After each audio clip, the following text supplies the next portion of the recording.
Bismillahirrahmanirrahim. Assalamualaikum warahmatullahi wabarakatuh. Halo semua, selamat datang di Beranda Movie. Hutan sejatinya adalah sumber penghidupan bagi manusia yang pada umumnya memberikan berbagai kebutuhan untuk manusia itu sendiri. Namun, apa jadinya jika sebuah kawasan hutan berubah menjadi sesuatu yang mengerikan? Bukan karena hutan itu sendiri, tapi karena sesuatu yang ada di dalamnya. Seperti halnya pada film yang akan saya ceritakan untuk kalian semua. Film ini berjudul Wrong Turn, hasil garapan seorang sutradara bernama Rob Smith. Sebuah kawasan hutan di Virginia bagian barat memberikan kengerian untuk siapapun yang melintas ke dalamnya. Bahkan beberapa orang tidak pernah kembali setelah melintas di kawasan tersebut. Lantas, apakah penyebab dari hilangnya orang-orang yang pernah melintas di sana? Untuk itu, simak video ini hingga selesai. Dan jangan lupa untuk tekan like, share, dan subscribe agar saya bisa terus menemani waktu santai kalian ke depannya. Dan langsung saja, inilah dia alur filmnya.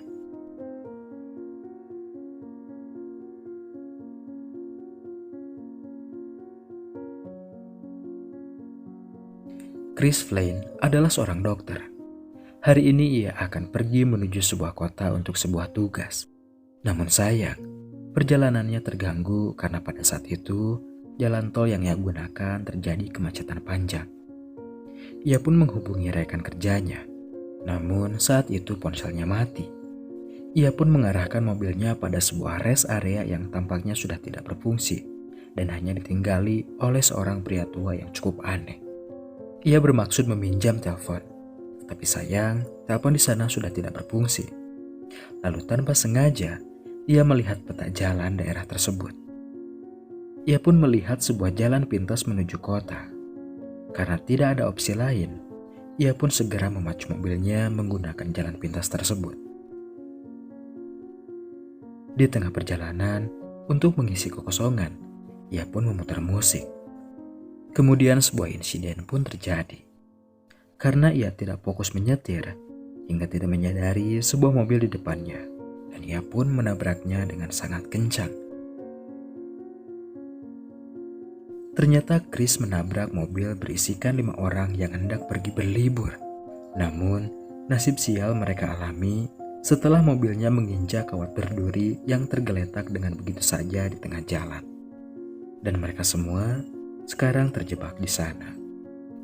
Sempat terjadi keributan, namun untuk menebus kesalahannya, Chris beserta 3 orang yang diantaranya ada Jesse, Scott, dan Carly bersama-sama mencari pemukiman terdekat guna meminta bantuan.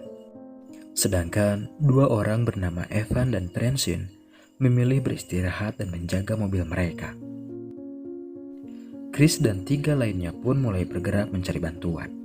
Sementara 2 sejoli Evan dan Francine justru asik bermesraan. Dan beberapa waktu kemudian, hal tak terduga pun terjadi. Evan secara tiba-tiba hilang dari pandangan Francine. Karena cukup mengkhawatirkan, Francine pun mencari ke segala arah. Hingga ia menemukan sesuatu yang mencurigakan di balik semak-semak, yakni potongan daun telinga dan sepatu milik Evan. Tapi tidak sampai di situ. Sesaat kemudian, sesuatu menikam Francine hingga tewas. Kita beralih pada Chris, Jesse, Scott, dan Carly.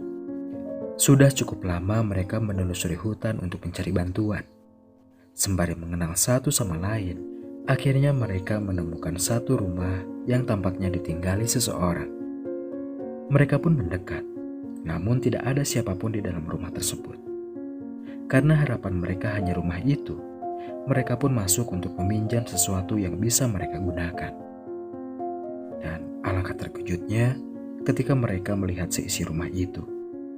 Di dalamnya begitu mengerikan dengan benda-benda aneh, peralatan rumah yang kotor dan jorok, serta bau tidak sedap tercium di beberapa ruangan.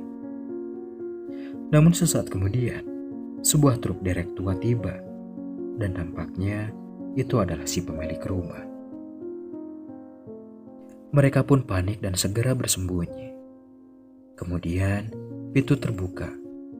Si pemilik rumah pun masuk dengan membawa sesuatu. Chris dan Jesse yang bersembunyi di bawah meja sangat terkejut dengan apa yang mereka lihat. Ternyata si pemilik rumah membawa sesosok mayat yang tidak lain itu adalah mayat Francine.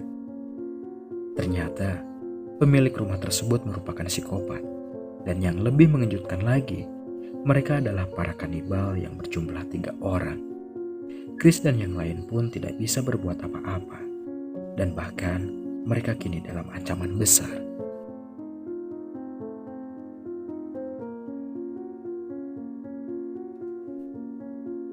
Setelah cukup lama bersembunyi, mereka pun mengendap keluar ketika para kanibal itu tidur. Tapi sayang, keberadaan mereka diketahui. Lalu sesegera mungkin mereka berlari menyelamatkan diri ke atas bukit, hingga berakhir pada sebuah ladang mobil milik para korban yang hilang di hutan tersebut. Beberapa saat kemudian, dalam kepanikan, 3 kanibal itu datang lalu mencari keberadaan Chris dan yang lainnya. Dalam ketegangan, Chris memiliki ide, yaitu membajak mobil milik para kanibal. Chris mulai merencanakan sesuatu untuk mengalihkan para psikopat sehingga yang lain bisa mengambil alih mobil tersebut. Namun semua itu gagal setelah Chris terkena tembakan tepat di kakinya. Keadaan semakin genting. Scott pun berinisiatif mengalihkan 3 kanibal tersebut agar tidak menghampiri Chris. Ia pun segera berlari masuk ke dalam hutan. Dan tampaknya itu berhasil. Chris dengan dibantu oleh Jesse dan Carly segera bergegas membajak mobil tersebut. Lalu sesegera mungkin menjemput Scott sebelum tertangkap. Di sisi lain, Scott terus berlari sekuat tenaga. Jesse, Chris, dan Carly tiba dan menunggu di tengah jalan. Namun, hampir saja sampai, Scott akhirnya harus tewas setelah terkena anak panah. Tidak ada harapan lagi. Jesse pun segera tancap gas meninggalkan Scott yang sudah tewas. Kini, mereka tidak lagi memikirkan tentang liburan atau tugas pekerjaan, melainkan bagaimana cara mereka untuk kembali pulang. Karena tidak mengetahui rute jalan, akhirnya mobil mereka berakhir di jalan buntu, lalu terjebak dalam lumpur. Kemudian, mereka pun melanjutkan perjalanan dengan berjalan kaki. Karena kelelahan, mereka pun beristirahat sementara hari mulai menuju sore. Namun beruntung, mereka menemukan sebuah menara pengawas. Seperti menemukan harapan baru, mereka pun masuk untuk bermalam di sana dan berharap menemukan sesuatu yang bisa mereka gunakan.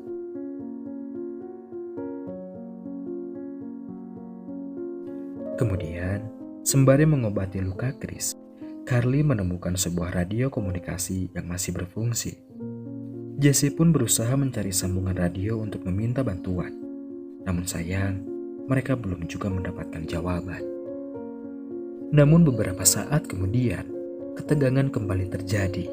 Chris melihat para kanibal itu tengah mencari keberadaan mereka, dan mereka pun kembali bersembunyi.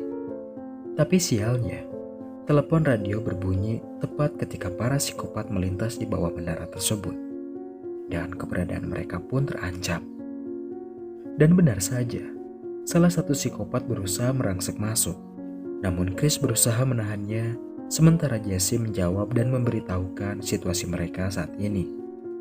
Dan kini mereka semua terjebak di atas menara tersebut. Dan tiba-tiba muncul sebuah api.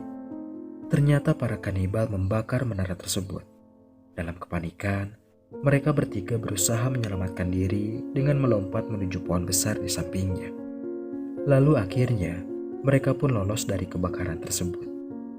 Tapi ancaman belum reda. Salah satu kanibal mengejar mereka ke atas pohon. Mereka bertiga berusaha bersembunyi di atas ketinggian. Hingga akhirnya nasib naas dialami Carly. Ia pun tewas ditikam kanibal tersebut. Namun beruntung, Chris dan Jesse berhasil selamat setelah menjatuhkan kanibal tersebut. Dan akhirnya para kanibal memilih mundur dengan membawa mayat Carly. Setelah situasi dirasa aman, Chris dan Jesse pun berlindung sepanjang malam di dalam sebuah gua hingga pagi pun tiba. Keesokan harinya, mereka berdua segera bergegas melanjutkan perjalanan untuk keluar dari hutan tersebut. Sudah cukup jauh mereka berjalan. Chris dan Jesse menemukan sebuah jalan raya. Tapi tanpa diduga, mereka kembali diserang para kanibal, hingga sempat terjadi perkelahian dan Chris pun terjatuh ke bawah tebing. Di sana Jesse dibawa kanibal lainnya, dan berbarengan dengan itu, sebuah mobil patroli melintas. Chris pun turun dan memberhentikan polisi tersebut. Ternyata itu adalah polisi yang telah menerima laporan dari Jesse semalam. Namun sial, polisi tersebut malah tewas diserang kanibal. Chris pun bersembunyi menghindari serangan anak panah. Setelah kanibal itu turun dan membawa mayat si polisi, Chris mengendap di bawah mobil untuk kembali menyelamatkan Jesse. Di sisi lain, Jesse sudah disekap untuk dieksekusi. Kanibal lain pun datang membawa mayat si polisi. Tanpa disadari, Chris sudah membuntutinya. Dari luar, Chris mendengar teriakan Jesse yang sebentar lagi akan dieksekusi. Tanpa ada cara lain, ia pun menabrakkan mobil patroli tersebut ke dalam rumah para kanibal. Melihat para kanibal tumbang, ia pun menghajarnya. Setelah itu, ia melepaskan ikatan Jesse. Tapi salah satu kanibal kembali bangkit.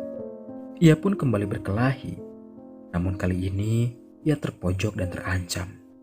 Namun sangat beruntung, kanibal tersebut kembali tumbang setelah Jesse memanahnya dari arah belakang. Chris pun segera melepaskan semua ikatan Jesse dan secepat mungkin kabur dari rumah itu.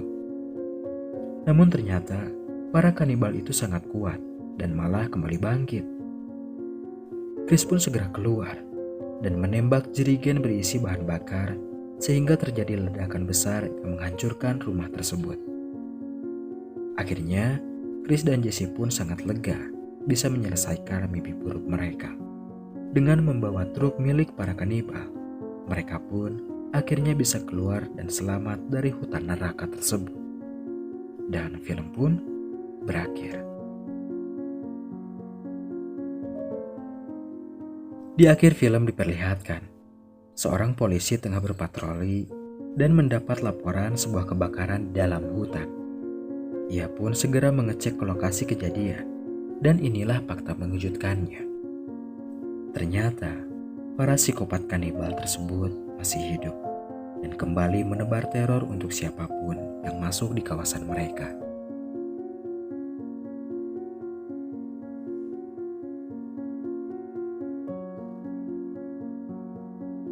Itulah dia alur cerita dari film Wrong Turn. Bagaimana pendapat kalian? Film ini cukup menegangkan dengan ending yang tidak disangka-sangka. Maka cukup wajar jika film ini memiliki rating yang cukup bagus. Dan lebih serunya lagi, Wrong Turn memiliki seri film lainnya sebagai lanjutan dari film sebelumnya, yang mungkin bisa kita bahas di video berikutnya. Baik semua, terima kasih atas waktunya. Mohon maaf jika ada salah dalam penyampaiannya. Tapi jika kalian suka dengan konten ini, jangan lupa like, share, dan subscribe agar kalian tidak ketinggalan film-film seru lainnya. Dan akhir kata dari saya, wassalamualaikum warahmatullahi wabarakatuh. See you next time di Beranda Movie berikutnya.